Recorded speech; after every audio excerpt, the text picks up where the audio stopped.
자, 25-2도 지금 연달아 조금 까다로운 것들이 계속 나오긴 하는데 아주 쉬운 건 아까 그 이제 단백질 이제 그거 정도가 쉬웠고 좀 까다로운 게 나오는데 얘는 요지가 공간을 정의하는 건축적 특징. 이게 뭔 소리냐면 미리 내가 조금 정리를 해드릴게요. 어떤 공간이 있어요. 스페이스가 있어요.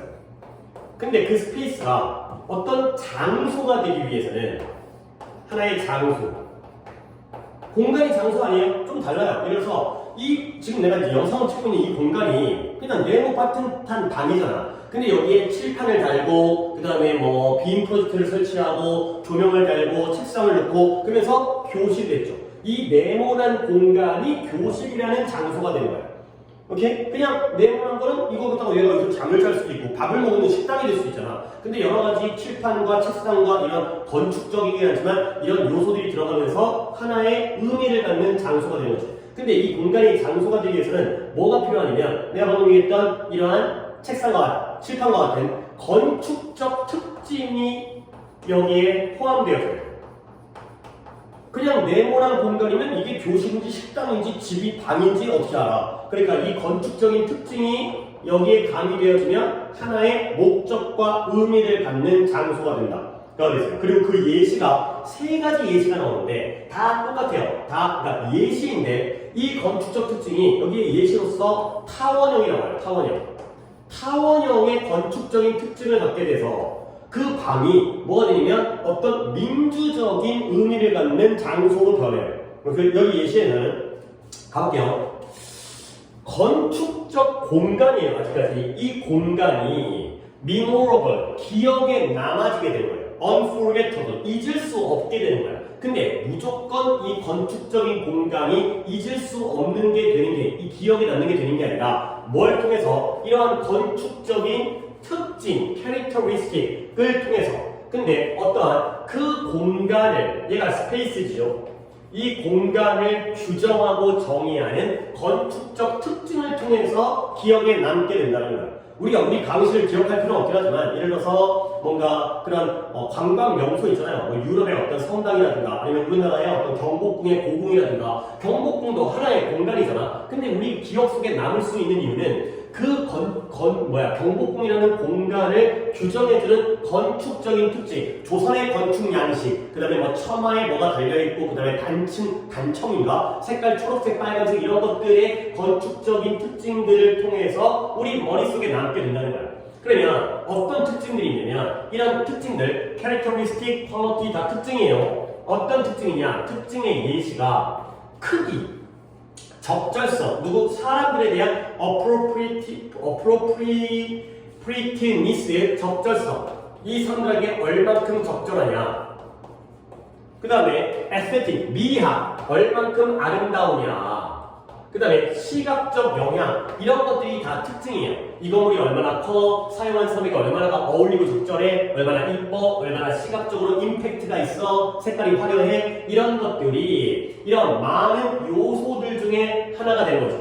근데 어떤 요소냐? 장소에게 하나의 그 특성을 부여해주고요. 그리고 느낌을 부여해주는 요소가 된다는 거예요. 이런 건축학적 특징을 통해서 이 장소가 이런 하나의 특징과 느낌을 갖게 되는 거죠.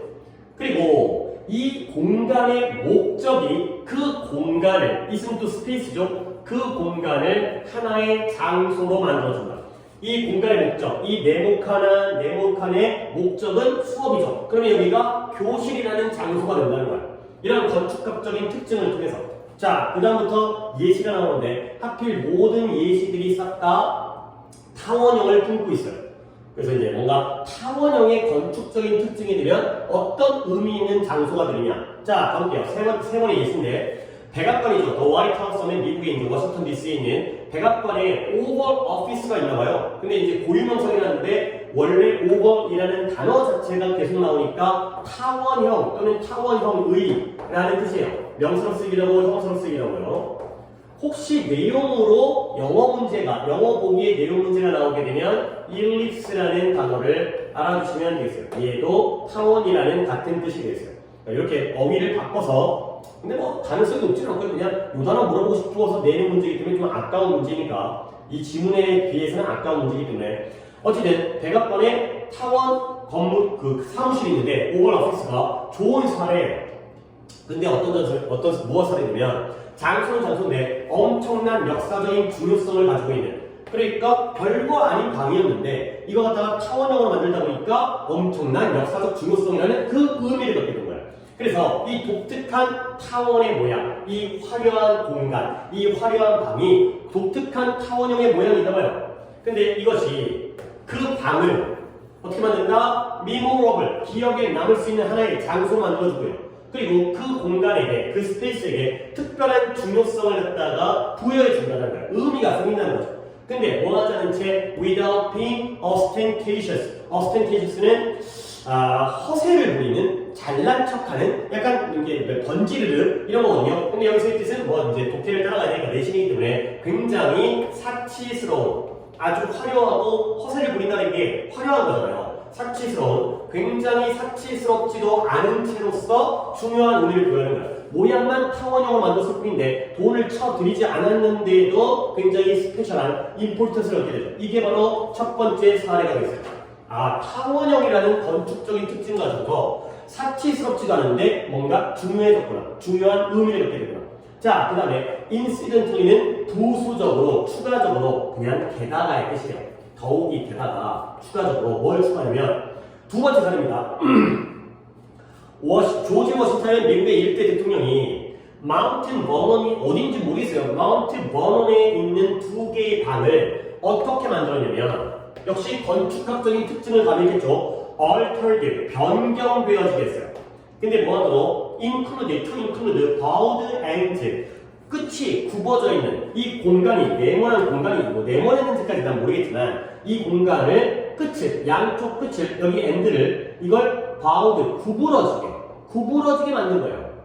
이렇게 만들었다는 거죠. 마치 이것도 결과적으로는 타원형이죠. 근데 그 목적이 뭐냐면 so that, 아니 여기에 이것들 이거 왜 생략하는지 나도 마음에 안 들긴 하지만 대신 생략된 거야.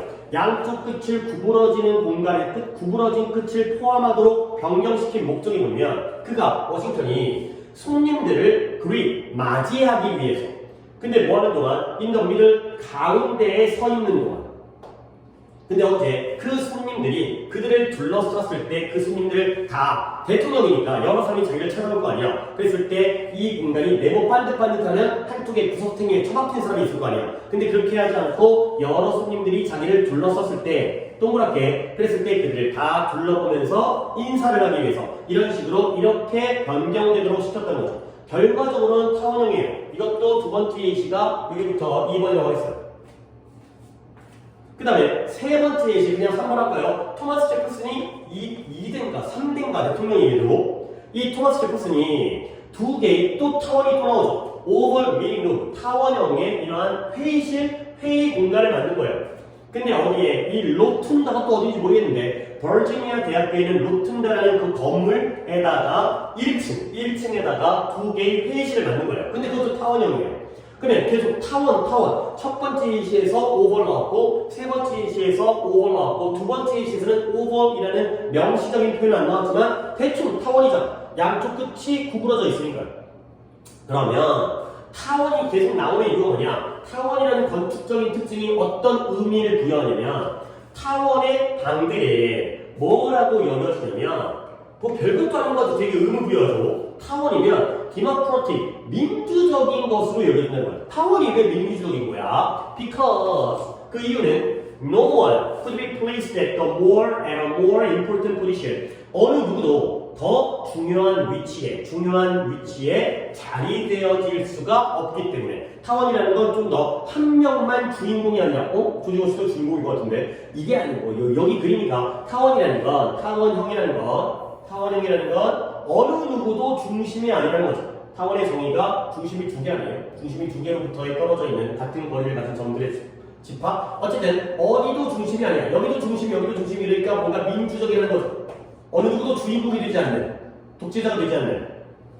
그래서 어디서 뭔가 방 속에서, 이 방에서 다른 어느 누구보다도 더 중요한 위치에 모여질 수가 없기 때문에 타원이라는 건축적인 특징이 민주적인 의미를 부여하는 하나의 장소, 회의실이라든가 아니면 접객, 사람들을 만나서 얘기한다든가 이런 공간을 만든다는 거. 그래서 앞쪽 부분의 주제 부분만 잘 받으시게 되면 뒤 예시가 1, 2, 3번이 다 같은 예시를 다른 사례를 가지고 설명하고 있어요. 공간적으로 타원을 만들어서 좀 더 민주적인 느낌을 만들어냈구나 까지가 되죠. 순서가 나오면 쉬워요. 그렇죠? 그러니까 이제 어법은 나올 거 없을 것 같고 어휘를 좀 보실 만한 건 어휘와 지칭 정도를 볼까요? 지칭 아까 스페이스지, 스페이스 그 다음에 이거 두 개였나? 룸 뭐 이런 거. 근데 너무 쉽다 지칭이. 그치? 뭔가 어떤 의미라기보다는 깊은 의미라기보다는 그 다음에 어휘는 ostentatious-라는 단어는 또 어떻게 나올 수 있으니까 화려한, 럭셔리, 사치스러운이 되는 거고 그 다음에 instantly는 연결로서 다른 걸로 뭐 이제 furthermore 또는 이제 in addition 이런 뭔가 예시가 추가되어지니까 게다가 더욱이 추가적으로의 의미가 되는 거고 그 다음에 그냥 주제 보시면 되겠어요. 요거죠. 요거를 주제로 보시면 되겠어요. 네, 여기까지예요.